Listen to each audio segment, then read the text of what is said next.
ലാഭയാത്ര കടന്നു വരികയാണ്.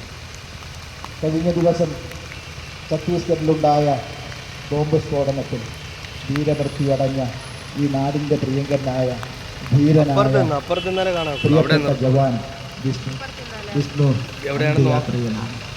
വിഷ്ണുവിൻ്റെ ഭൗതികദേഹവുമായുള്ള അന്ത്യയാത്ര ഈ വഴിത്താരയിലൂടെ കടന്നു വരികയാണ്. എത്രയെത്ര സ്വപ്നങ്ങൾ ബാക്കി വച്ചാണ് നമ്മുടെ വിഷ്ണു കടന്നുപോയി. അന്ത്യയാത്ര, വിഷ്ണുവിൻ്റെ അന്ത്യയാത്ര ഈ വഴിത്താരയിലൂടെ വീണ്ടും കടന്നു വരികയാണ്. ഇനി വിഷ്ണുവില്ല. ഈ വഴിത്താരകളിലൂടെ ഓടി നടക്കാൻ വിഷ്ണുവില്ല. വിഷ്ണു ഈ രാജ്യത്തിന് വേണ്ടി ജീവത്യാഗം ചെയ്തു. വിഷ്ണു ഈ രാജ്യത്തിന് വേണ്ടി വീരമൃത്യുവടഞ്ഞു. വിഷ്ണുവിൻ്റെ ഭൗതികദേഹവുമായുള്ള വിലാപയാത്ര ഈ വഴിത്താരയിലൂടെ കടന്നു വരികയാണ്. വിഷ്ണു അന്ത്യയാത്രയിലാണ്. പ്രിയപ്പെട്ടവർ,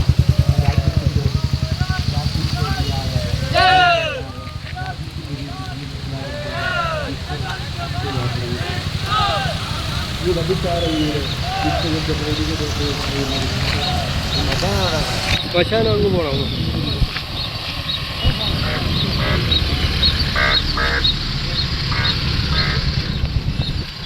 കേട്ടോ ഒന്നുണ്ട് കുട്ടികളെ